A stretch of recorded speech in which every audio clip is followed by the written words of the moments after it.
Hi folks, OneBadMutha here. Before we get into it, let's hear from Phil Spencer on this industry-changing moment. While you're listening to Phil, why not click like and subscribe? Hi everyone. This is obviously an extremely exciting day. At the broadest level, our mission at Microsoft Gaming is to extend the joy and community of gaming to everyone on the planet, billions of people. And this deal accelerates that strategy. When this transaction closes, Microsoft Gaming will be the world's #3 gaming company by revenue, behind Tencent and Sony. We believe that Microsoft and our team are uniquely positioned with the technical capability, financial capacity, creative vision, and the gaming track record required to deliver a truly global interactive entertainment ecosystem. With this transaction, ActivisionBlizzard brings into Microsoft Gaming one of the most exciting collections of content franchises, creative teams, and fan bases anywhere in global entertainment across any form of media.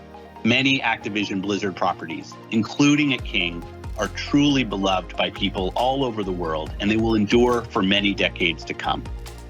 I'll reinforce that this is not about short-term results. We have seen ActivisionBlizzard's product roadmap and are incredibly enthusiastic about what the teams are creating and the company's pipeline over many years to come. We have seen strong recent performance from our existing Zenimax and Xbox game studios and are well positioned as the stewards of ActivisionBlizzard's great franchises. I'm personally excited for the opportunity to work directly with the dedicated, passionate teams at Call of Duty, Blizzard, King, and each of the studios across the company as we reach new heights and even more players together. We're all about putting players at the center of everything we do, and this transaction is going to be fantastic, not only for our existing players, but will also help us bring innovative experiences to vast new audiences. That's because adding the Activision Blizzard portfolio to our existing operations will also propel our new forms of distribution and monetization, like cloud gaming and our Game Pass subscription service. Each of these services are helping us reach new audiences, especially as we expand into new geographic markets in mobile-first economies. Upon close, we will offer as many Activision Blizzard games as we can within Game Pass. With a 2-minute statement and press release from Phil Spencer, the landscape of gaming was changed forever.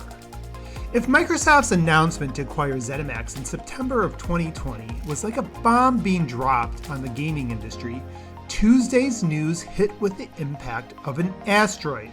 With $3 billion IPs, approximately 400 million active users across 190 countries, and a leading presence in consoles, PC, and mobile gaming, this purchase is about much more than Xbox versus PlayStation. It's a move that will shake all segments of gaming, from the ultra-enthusiastic gamer playing World of Warcraft on the $2,000 PC, a Game Pass subscription customer playing Call of Duty on their Series console, to a soccer mom playing Candy Crush on her phone. As gamers and pundits recognize that Tuesday wasn't a strange dream, and recover from the shock of what will be Microsoft's biggest acquisition by far, it's time to start asking questions. What are the chances of the government's antitrust scrutiny stopping the acquisition from completing?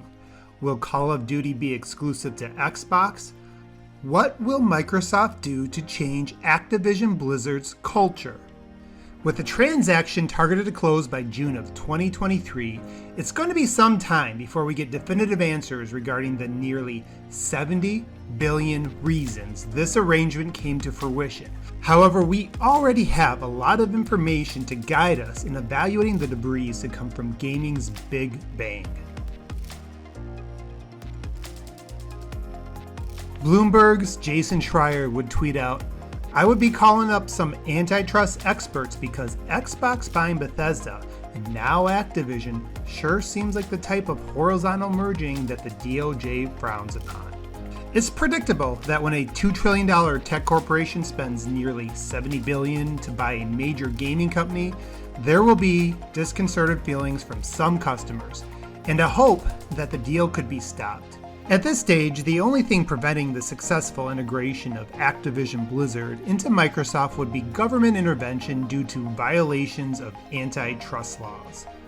The antitrust process should be celebrated by all consumers, as they are there to protect competition, prevent monopolies, and ensure that we benefit from the lower prices and better products that come from it. A monopoly is a dominant position in an industry or sector by one company, to the point of excluding all other viable competitors. So is this a monopoly? When the transaction closes, Microsoft will become the world's third largest gaming company by revenue, behind Tencent and Sony.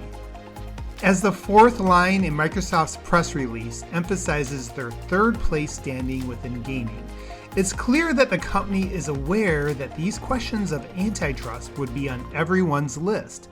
A deal of this magnitude would mean that Microsoft has already explored back channels to ensure that it will pass legal hurdles. Taking the definition of a monopoly at face value, it is impossible for this deal to be viewed as such unless we narrow the focus of competition to a very specific and relatively small area of gaming. But how could you? The gaming industry is growing fast. As such, new competition is still entering.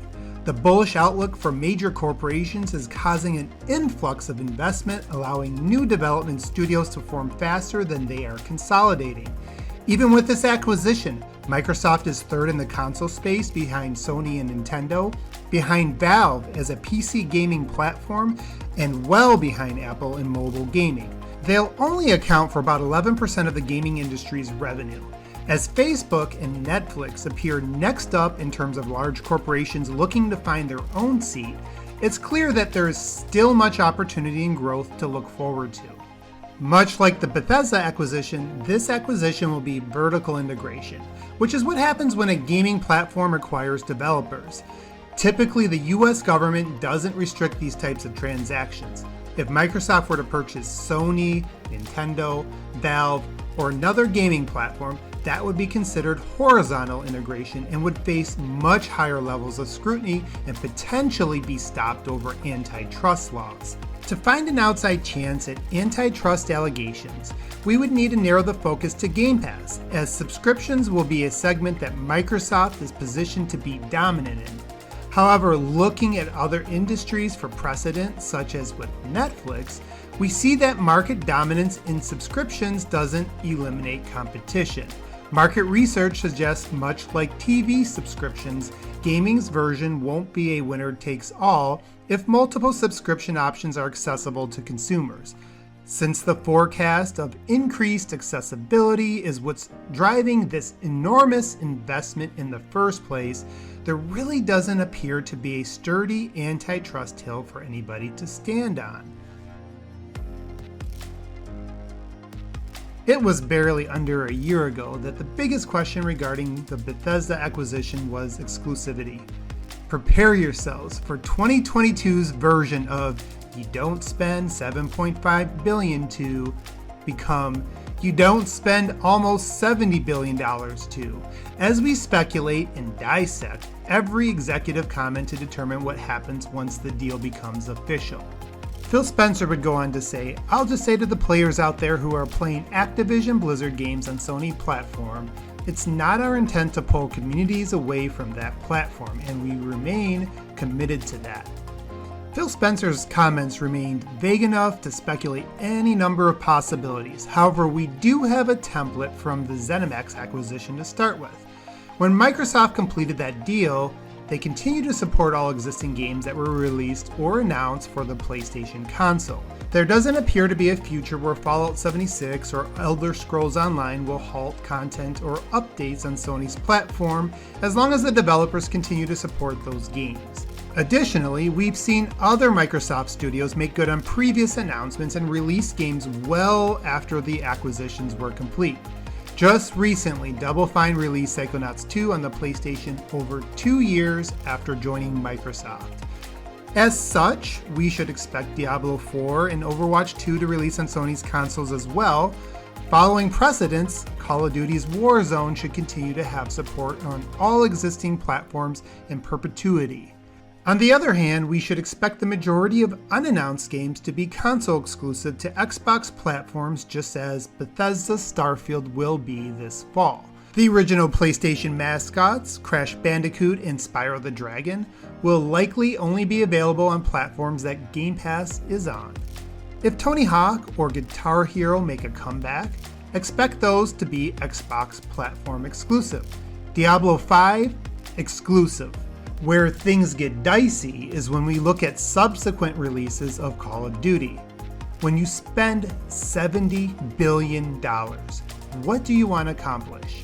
Activision makes nearly $2 billion a year from Call of Duty alone, with PlayStation being the market leader. Pulling new releases of the behemoth franchise from the platform seems like an incomprehensible amount of lost revenue for even Microsoft. For that reason, it's not outlandish to expect Microsoft to keep the franchise status quo. However, $70 billion strategic purchases are rarely that simple. If Activision Blizzard were strictly a financial acquisition, Microsoft's primary objective would be to maximize the return that can be achieved with the purchase, and in that case, all Call of Duty games would remain on PlayStation. This acquisition will make Game Pass one of the most compelling and diverse lineups of gaming content in the industry, said Microsoft's press release. Microsoft's leadership has continued to make it clear that their acquisitions of developers are strategic in nature, which means it's based on how these companies enhance their long-term business plans.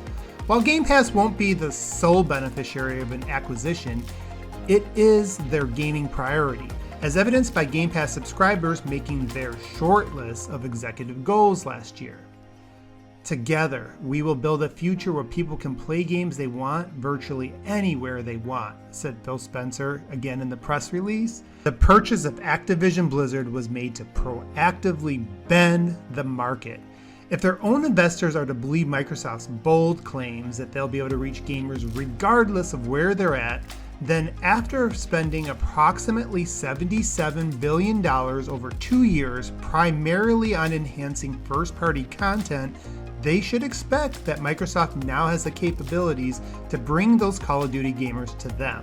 As such, it's fair to assume at some point in the future, new Call of Duty installments will be exclusive to platforms that Game Pass is available on. If they don't follow through with exclusivity, the reason likely won't be due to the PlayStation revenue, but rather fears of damaging the IP while breaking up some sections of the community.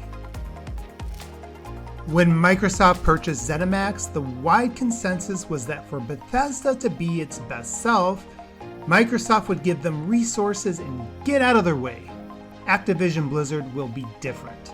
A more hands-on redirection to reshape the organization's culture and strategies are necessary to reach their potential.